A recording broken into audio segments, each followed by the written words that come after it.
Hey, thanks for tuning in. Today we're going to look at some of my oldies but goodies, the really, really bad book reviews I got on my first book, Germline. Stay tuned. Thanks for tuning in. This is T.C. McCarthy, the most handsome and entertaining science fiction author on video. And yeah, sometimes I get bad reviews. Listen, if you want to be an author, if you've ever thought that you could be an author, trust me on this, you better get comfortable with getting lots of criticism, especially from morons, idiots, and buffoons. Because really, it seems like the internet is populated, I don't know, 60, 70, 80% by those types of people. Now, before I get going, remember to pre-order my book, Tyger Burning. Pew! Put a link to a video here describing why pre-ordering is so important. So, back to idiots, buffoons, and morons. Now, I published my first book in 2012, it may have been 2011, I don't know, it's been a while, Germline. It's military science fiction, and it won an award, a really important award. Is it a Hugo or a Nebula? But no, quite frankly, I don't think those are valuable at all these days anyway, and maybe I'll touch on that later. I won the Compton Crook Award. This is granted each year to the best debut novel voted on by the Baltimore Science Fiction Society. And I was quite proud to receive it. I stand in the company of people like Gannon, Mark Van Naam. And I'll put a link below to all the people who have won it in the past. I don't know how long it's been going, but decades. And it was critically acclaimed. I remember when my first book came out, I did a video earlier, much earlier, pew, where I talk about how my book got a lot of buzz. And in fact, Brad Pitt and the duo who wrote Winter Soldier and the Avengers, the most recent Avengers movies, those guys got together and did a treatment of it and started pitching it to major studios, and I came this close to having my first book, Germline, made into a movie. If you haven't read it yet, check it out. There may be a few copies out there still available. So I had critical acclaim, I had an award, I had lots of sales in my first book, Germline. And the fact of the matter is, a lot of this business takes luck, more so even than luck maybe, it takes the right politics and right connections. I'm not going to go into that in any more detail in this video. Let's just suffice it to say, I don't think the proper way for many of the people who go to places like Worldcon, and I'm also not shy about expressing the fact that I don't. And so what I started to see were a number of different things where most people really enjoyed the book, really loved it, noticed that it was completely different from military science fiction that had been published up until that date. But there's always this kind of small segment of readers who just don't get what you're trying to do. You really can't please everybody, right? If you're going to get into writing, be prepared for the fact that some people are just going to hate your work, either because you're a blonde, or because you're a conservative, or a liberal, or because you're wearing a blue shirt. I mean, it could be any number of reasons that make no sense whatsoever, and you'll never figure it out. And so I figure some time has passed. I'm going to make fun of those people. So let's go ahead and get going. Here's review number 1 of Germline. This one, well, I won't tell you where it's from. You can probably Google some of this words and find out where it's from. So go ahead and do that if you want. I'm not going to try and embarrass the guy here on my video. Let's get going. It's a military war book, the very high attrition war that has been overexplored by the genre by the likes of Heinlein, Scalzi, and Joe something. It's an already crowded subgenre, and high attrition makes no sense. Not in this era, not with the associated costs of today, not with the UAVs, robots, cyber thingies, and everything. Okay, dude, first of all, cyber thingies, really? Can you use some English, maybe? I don't know, maybe you didn't like my book because you have trouble reading. I'm not really sure about that one, but let me go ahead and dig into some of the comments you made. First of all, Scalzi is not military science fiction. It's not. In fact, it's barely science fiction. It really hurts me to call it that. It's more like science fantasy a la Star Trek. Scalzi got published, you can go ahead and Google this. Scalzi got published because he was doing a blog, a left-wing blog, that Patrick Nielsen Hayden at Tor, an editor at Tor Books, read, liked, and started to follow. He got to know Scalzi, liked his politics, that's almost a verbatim quote, and decided to give Scalzi a publishing deal based on some chapters of his book that Scalzi self-published on his blog. Let me just tell you right now, as if you're an aspiring professional author, don't do that. Do not publish your book on a blog. Scalzi got incredibly lucky. It's an illustration of luck really playing a big role in the burgeoning of someone's career. But I'm getting way too far afield right now. Just suffice it to say, when you read Scalzi's books, there is nothing in there to back up the science. It's really fantasy fiction based in space. And Joe something? I can only imagine that you mean Joe Haldeman, quite frankly, almost up there with Frank Herbert, one of the biggest figures in science fiction to come out of the Vietnam War. Joe Haldeman, dude. Get it right. If you're going to criticize me, at least get the names right. I had the honor of sitting next to Joe Haldeman at the Baltimore Science Fiction Convention. I think it was the second year when I was presenting the Compton Crook Award to the next year's winner, and he is an idol of mine. He has always been an idol of mine. So if you're comparing my book to his, hey, I take that comparison with honor. But in terms of my book being similar to his, I don't even know if you've read Haldeman. Hell, you don't even know his name. It is nothing like The Forever War. That's what you're trying to picture. The Forever War. I have a copy of it signed by Haldeman himself. Maybe I'll pull it out later. My book and Haldeman's are nothing like it. For Christ's sake, Haldeman's books take place out in the universe, wormholes. We're talking about light years and light years and light years away. Mine takes place on Earth. Period. No place else on Earth. Haldeman's books are in the far future. In fact, The Forever War is a reference to time dilation, where basically centuries passed, just buttloads of time pass. And so you wind up in a far, far, far future setting where the protagonist is fighting against an alien race. There are no aliens in my book. Are you sure you've actually read any science fiction? I'm beginning to doubt it. And regarding your comment that high attrition doesn't play a role in this era, oh my God.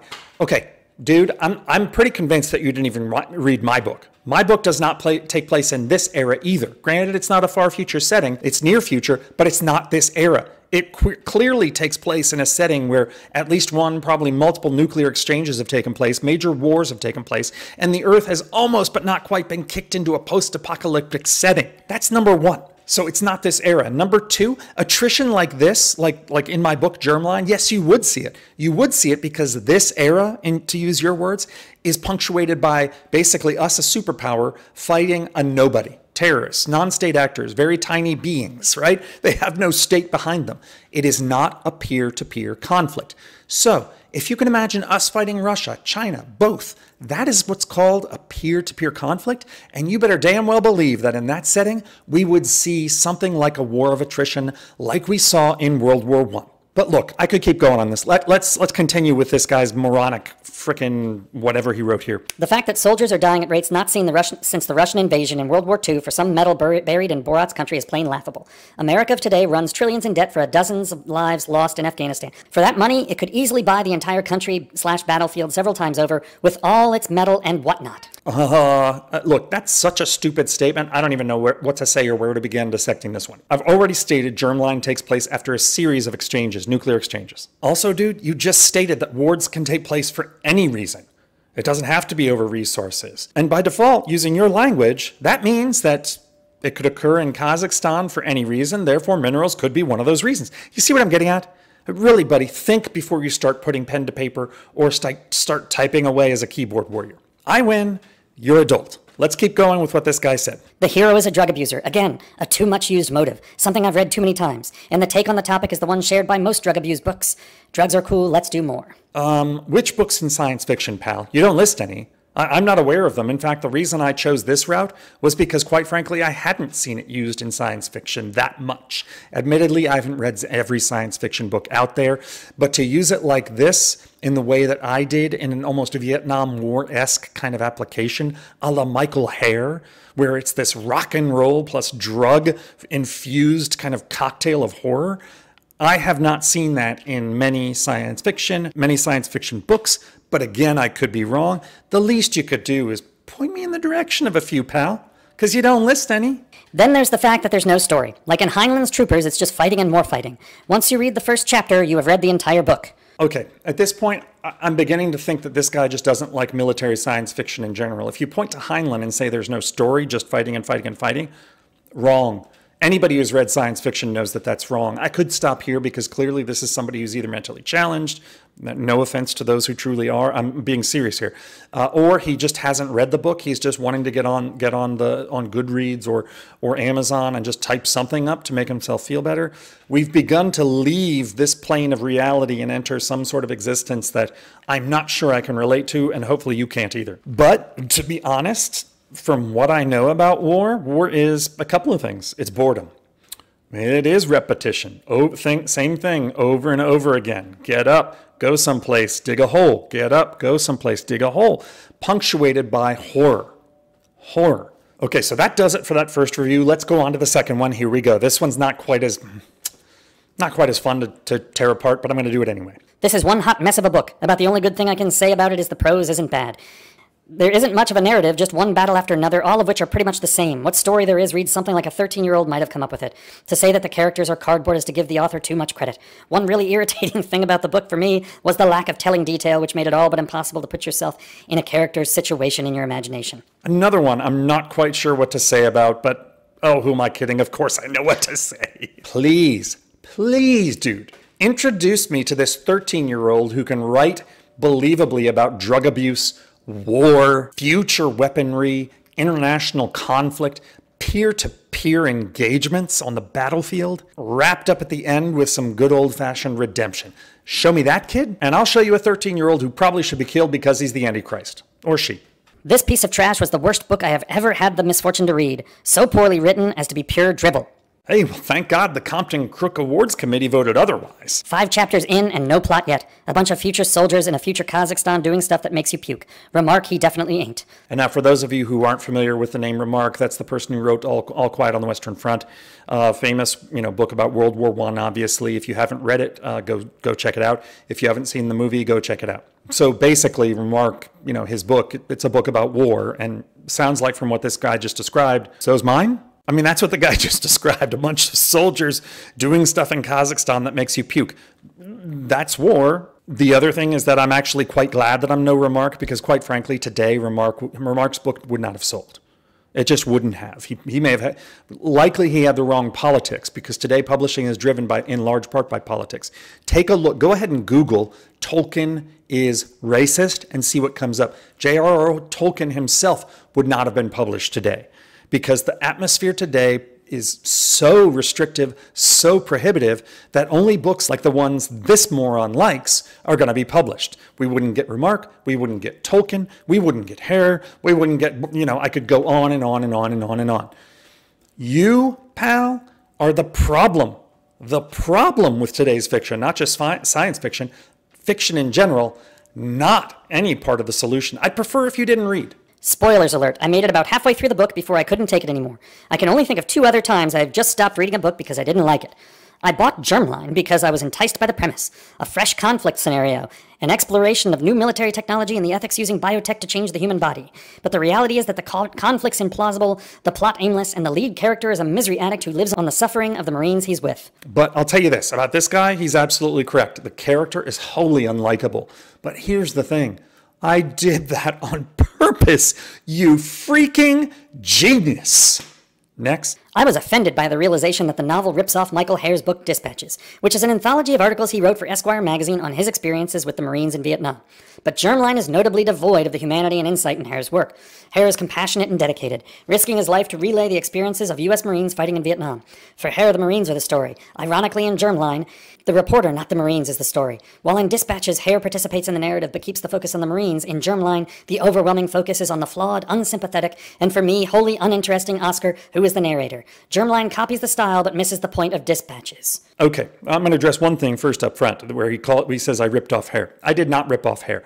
I have been fully transparent and open in many of my interviews that I've done for Germline way back in the day, discussions I've had, interviews, videos, etc.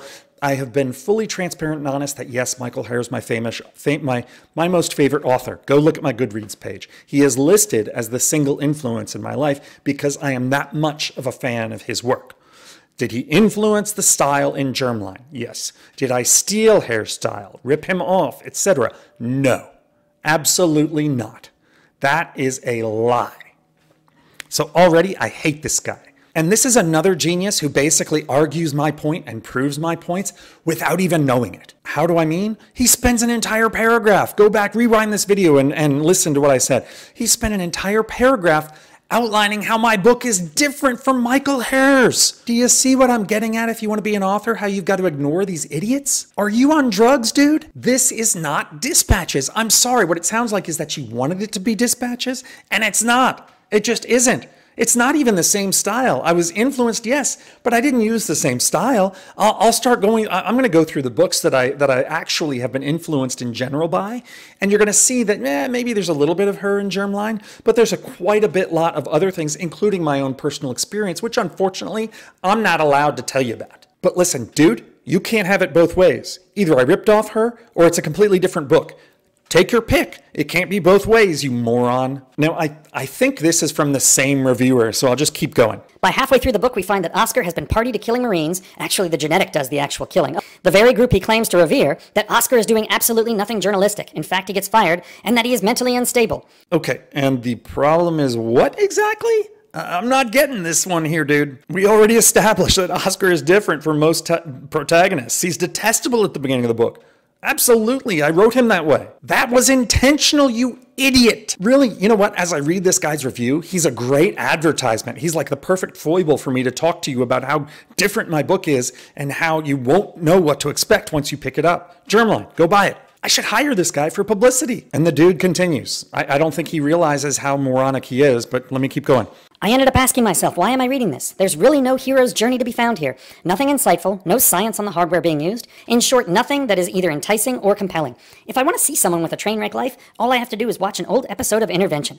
Hey, by the way, Intervention is watched by millions. So if you're comparing my book to Intervention, another great advertisement. Take it away, kids. Go buy my book. It's as good as Intervention.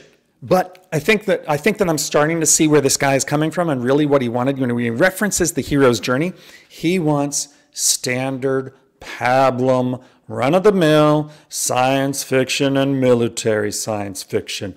Oh, there's no hero's journey. Oh my God, you idiot. I am happy that I disappointed this character.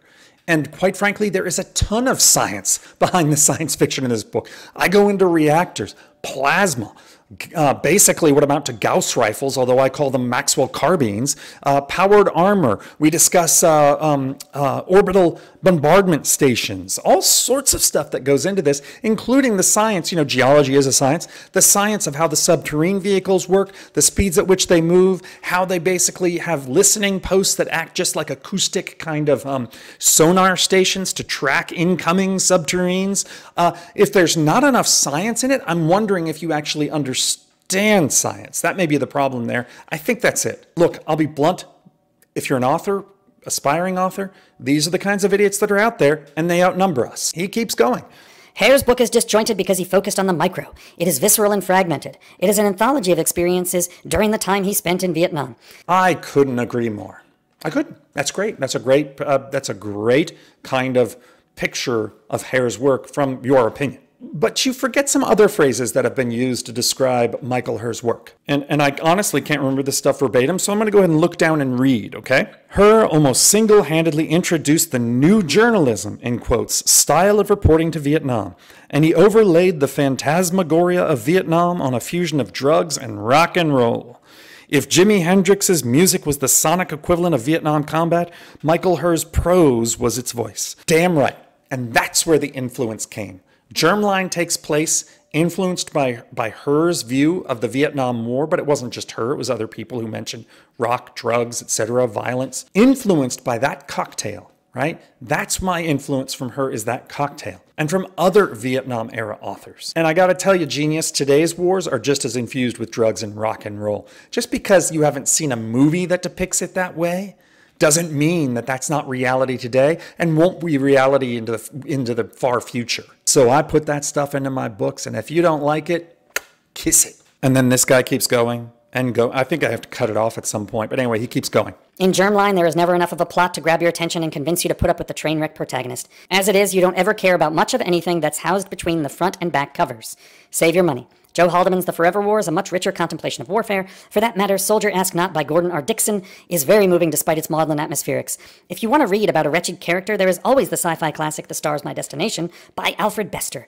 Gullyfoyle sinks as low as anyone. None of those guys that he mentions are my influences, and quite frankly, I've never read either of those works. In fact, I had to Google them. They're so relatively obscure, except for the most kind of inbred and wild-eyed fanatic that goes to every single World Con and every single convention convention around the country and world, or every year. Yeah, those type of people would be able to rattle those off to you. Not me. Sorry, I'm more interested in writing. And quite frankly, I don't know if I've said it before in this video or not, because this is a long one. The Worldcon convention going crowd is not really my audience. It's not. There's just not enough people. What, 5,000 people attend it roughly on average each year?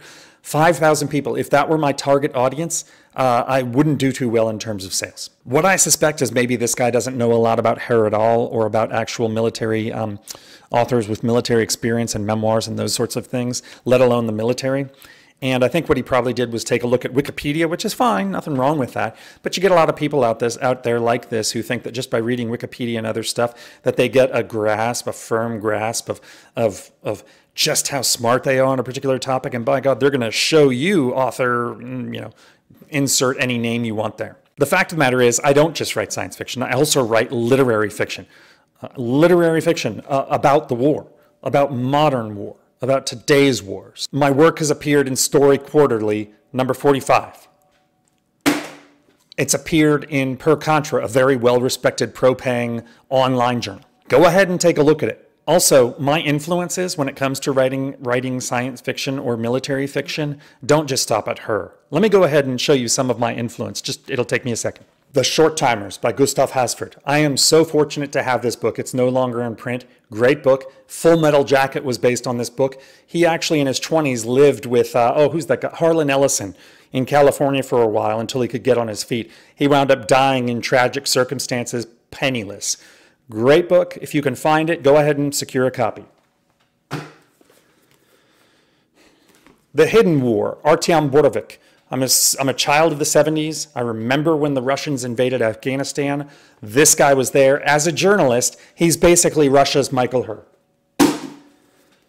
Ron Leshem, Beaufort. Don't forget that the Israelis have been fighting, or in one conflict or another, basically since the country was first stood up in the late 1940s. I think it was the late 1940s, maybe mid-1940s. Oh yeah, remember this one? Joe Haldeman, The Forever War? Got his autograph, you punk. The Forgotten Soldier, Guy Sayer. If there is any element or any author who influenced me more heavily in writing Germline, it's this one. It's not her.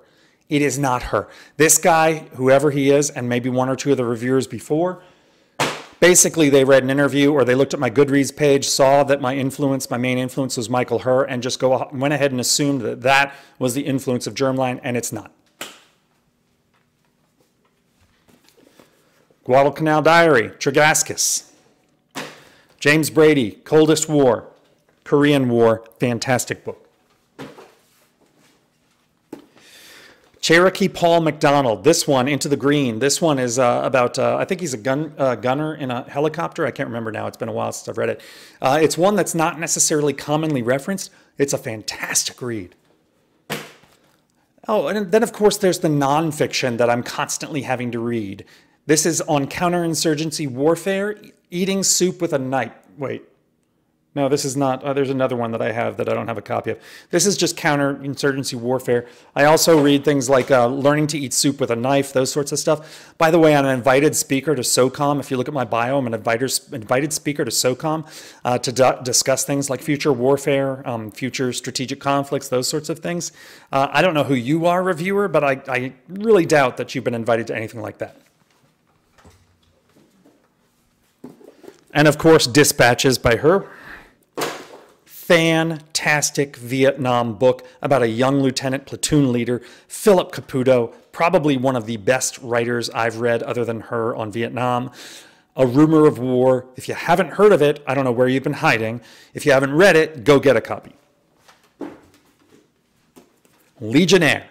Legionnaire is a little-known book, but is quite interesting in looking at military engagements from an entirely different perspective from the U.S. This from the perspective of the Foreign Legion, where a British citizen has gone and signed up and joined. Very, very interesting book. I highly recommend it. So this guy continues. He keeps going. There's just a few more lines. Stick with me. This has to be one of the worst science fiction books I've read in a long time. A lead character with no obvious redeeming features. Actually, at the end, the main character, Oscar, does in fact redeem himself, so that's not true. But I'm going to go ahead and make an assumption here that probably you're one of these guys who likes Scalzi's military science fiction. Sorry, science fantasy, non-military science fantasy. But I'm probably right on that assumption too. I guarantee you I'm right on that assumption. And had you finished the book, had you actually finished the book, you would have seen it. Oh, I cut off that particular review. Hold on, there's one more line. Acting in incomprehensible ways in a war never explained.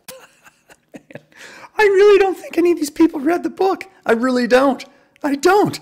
The war was explained. It was explained. It's explained clearly how this particular battle is fought in Kazakhstan after a series of engagements. I already said this at the beginning of this video. Blah, blah, blah, blah, blah, blah, blah, blah, blah. Look, dude. A plethora of 4- and 5-star reviewers got it. Didn't miss it. Understood what was going on. Not to mention the awards committee. Not to mention starred review at Publishers Weekly.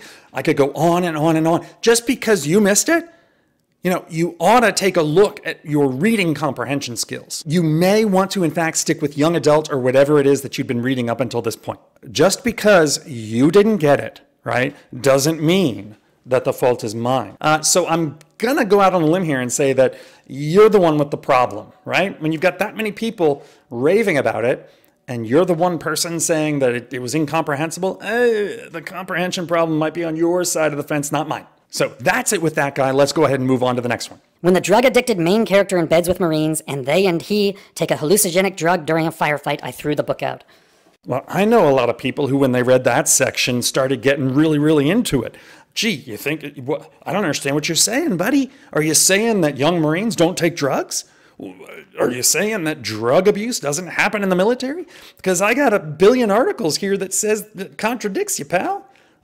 Honestly, I don't understand. There's not enough here for me to really go on. I don't understand, though, what gets into some people's minds when they actually, it's fine if you want to put the book down because that's something you don't find appealing, but don't put it in writing on the internet. The internet's forever, dude. Are you getting the picture here?